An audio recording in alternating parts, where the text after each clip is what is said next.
I want to know. I want to know, is being an entrepreneur worth it? We hear from folks like Alex Hormozy, Cody Sanchez, Gary Vee, all of these amazing folks that sell the vision of being an entrepreneur. I don't know anybody in my network who's not a naturally born entrepreneur better than Omar Alfaro. So I got to ask, dude, is being an entrepreneur worth it? Man, you know what? Ask yourself one question, and everybody that's watching, I think it is, yes, because you dictate truly what you're going to be making. No one's telling you what you're worth. No one's telling you exactly what you need to be doing. You're not giving it up to somebody else. But because of that, it also takes a certain individual to go out and motivate yourself and have the discipline to go and create something, whether it's from scratch. And honestly, a lot of the billionaires and millionaires that we talk to, you yourself as well, Michael, we all have like this in us that we have to go and produce, right? Like the way you did it is you produced with sales, right? You had a great sales team and you produced units, right, that made you some money to go buy more properties and invest in real estate so it can compound.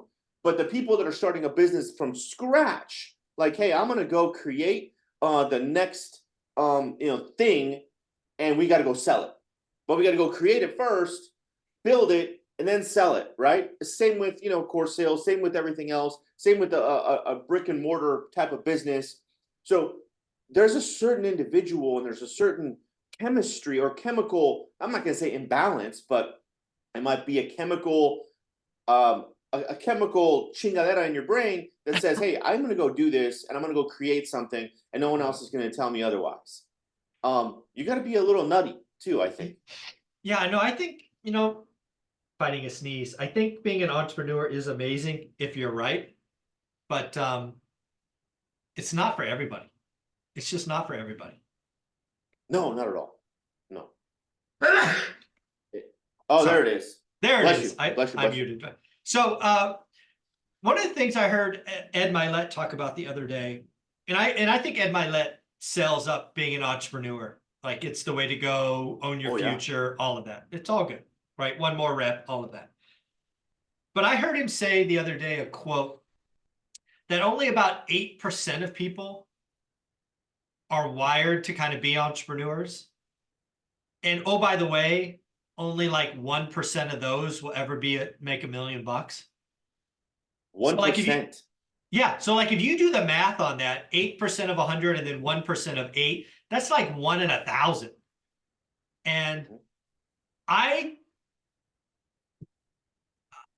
it bothers me to no end, Omar, that yes, I will agree. There's 8 out of 100 folks like you that I think are just naturally wired this way. You could not being an employee. It would drive you batshit crazy, right? It would just be horrible. But as an entrepreneur, I think you are wired slightly differently. But what bothers me is 92% of 100 can be amazing employees and with just a few tweaks, stack paper and buy assets. What do you think of that? Well, you're the perfect example. I mean, you bought a bunch of assets as a one at a time. 92% that you one rental at a time, right? Exactly. And then you sold and rebought and everything else. Obviously, that's more of the strategy later on. But the principle of it is you're doing the work, but you're also not doing your work, like your work. Like you're not trying to be, I'm going to be this badass investor and leave my job or leave my cash cow. Burn the boats. Are you freaking kidding me? Like okay. When you say burn the boats, obviously that is truly my whole, that's what an entrepreneur is. They go off to an island. They are so passionate about something that they're going to do. And then they say, you know what, fuck it, I'm going to burn the boats because this is all my focus, right? Energy flows where focus goes, energy flows, right? And TR says this all the time, which is Tony Robbins. And That's where we get it from, the burning the boats, right? Mhm. But I truly believe that when you burn the boats, there's one more thing that you need to like see is that your focus and your daily discipline is on one thing, right? Is on one thing, not 5 different things, and you hope you're going to get lucky. Yeah. Your focus was to increase your amount of income that you received as an employee, right? Mhm. The 92% of 100 can be fucking awesome, right? Mhm. To buy assets. You were focusing on increasing your sales, and the byproduct was you going to buy property. But what was your main focus? Your main focus was, what do they call you? Like the The closer or something the like that you hammer. mentioned to me? The The hammer. hammer, right? Because you were hammering out your transactions and your Just deals to go do the extra, to go buy more property, right? Mhm. When most people are going to hammer out to go buy a fucking car, to go buy Yeah. this, to go buy that, unperforming or non-performing assets or liabilities, I should say. But yes, you can be a Yep. badass employee. Yeah, I want people to really get Sorry. this. And I actually think being a wonderful or successful entrepreneur and the employee who decides to earn, save, invest, I think are very similar in Yes. this regard. We don't dabble. We are committed. We are focused. I think a lot of people inside the 92% and the failed entrepreneurs, they're not committed. They're dabbling. They're interested but not committed. I think if you want to do this, be a successful entrepreneur or a successful employee who earns and invests and earns freedom, you can't dabble. You just can't. You know what, Michael? This is a great point. You just said it. And I'm writing these notes down. I've always wrote notes down. I got a binder full of stuff from day one. So I have your memoirs in there. All the Awesome. stuff that we're talking about. It's freaking awesome. What do you call it? Most are interested and not committed. Like that's a line. Because a lot of us are interested in a lot of things, but we're truly not committed to those things that are going to make the change.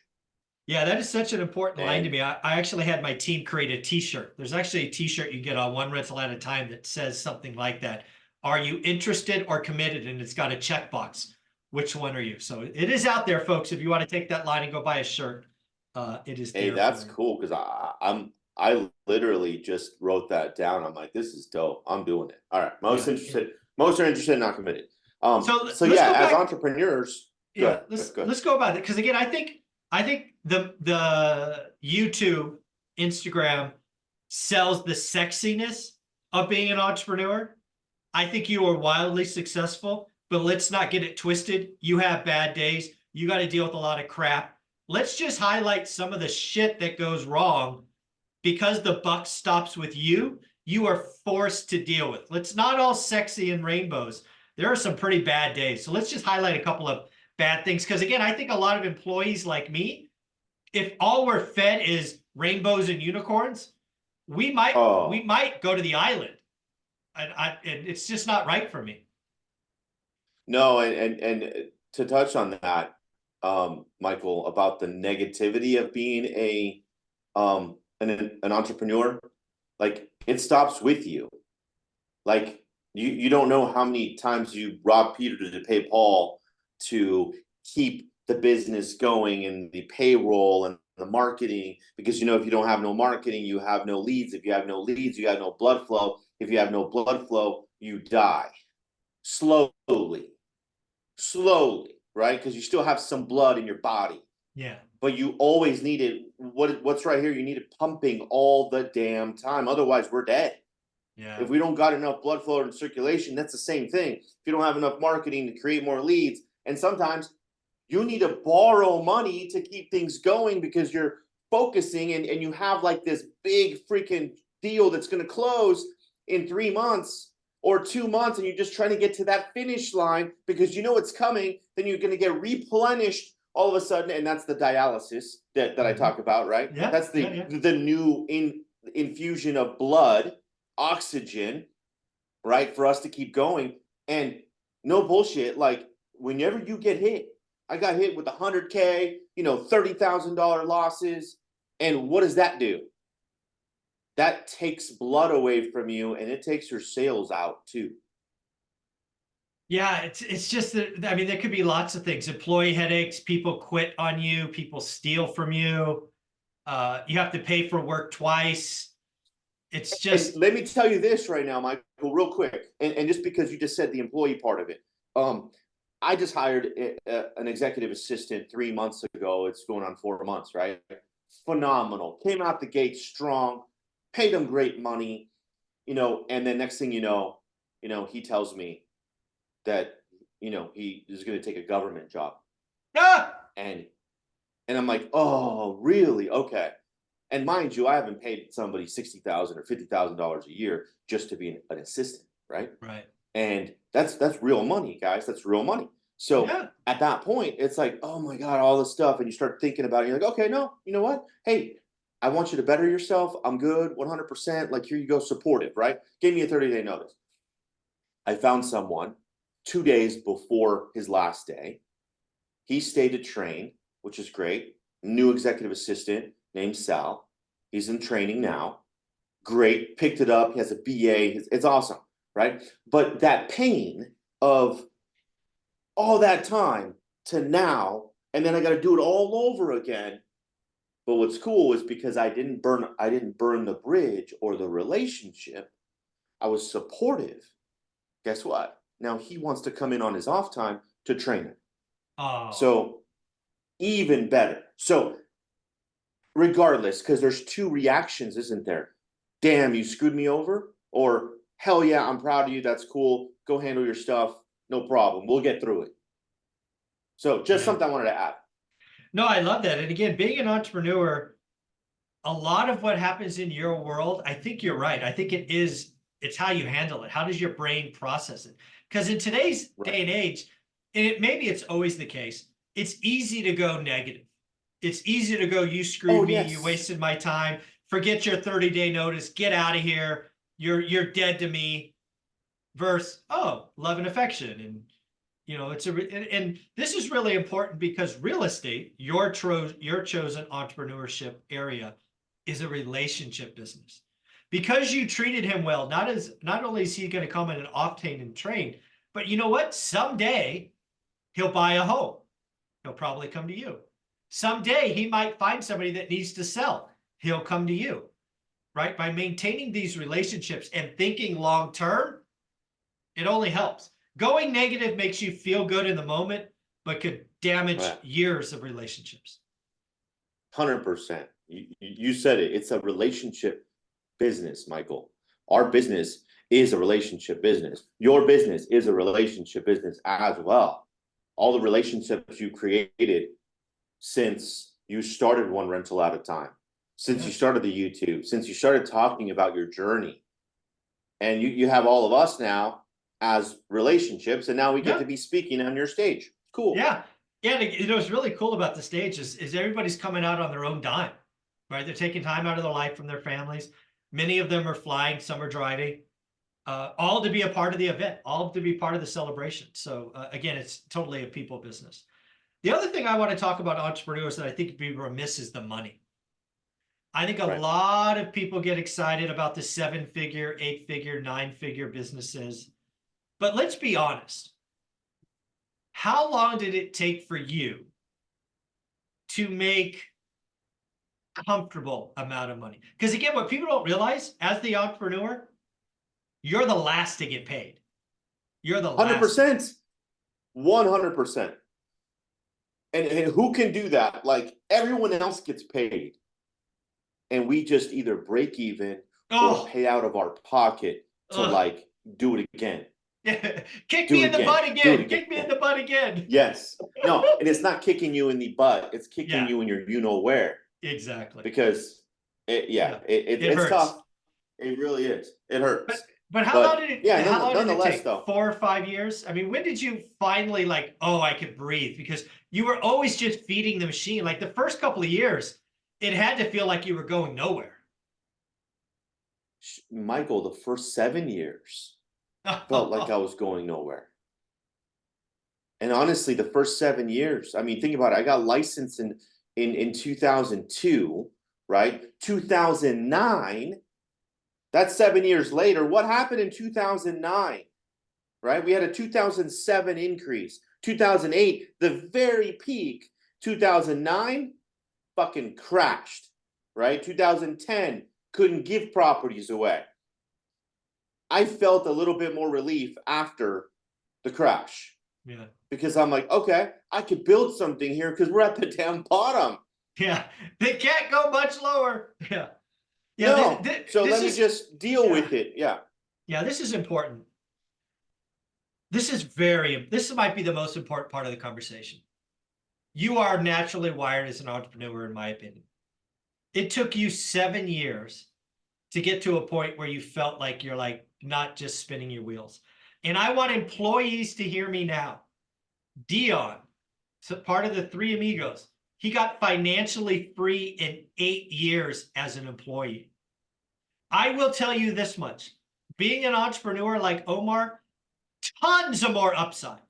Tons. Omar will be richer, have more cash flow than Dion ever has. But Dion's path, in my opinion, is more certain by an order of magnitude. So what do you want? What's the goal? Right? So I think that's an important caveat. That's crazy. 8 years, right? 8 years, 16 grand in cash focused. Flow. Focused, just execute. 16K in cash flow. Yeah, I can't live off of that. No, he lives off 6 grand. So it's 2 or 3x what he needs. But that's holy the key. Cow. Yeah, it's where you're at, right? And we happen to live in California, so it's not very, it's another world. Where does Dion live? He lives in Tacoma, I think, just outside Seattle. Washington? Oh, that's expensive too, though. Yeah. He house hacks. That's the key. You see house hacks. He lives for free. No mortgage. That's cool. That's awesome. That's good. Well, good for him. Good for him. It's everybody all about has choices. That level. So yeah, if you're comfortable, if your life is 6 grand, you could get there as an employee. That's the point of this. Being an entrepreneur is worth it. It takes more time. It's not as sexy. The buck stops with you. But as an employee, you can choose to earn, save, and invest. It's just life choices. Omar, where can people find you? It is. Guys, follow me at Invest with Omar. Bunch of cool content, just a bunch of stuff that we do. And follow along. Go to omaralfaro.com as well, or my YouTube channel at Omar Alfaro. Thank you, buddy.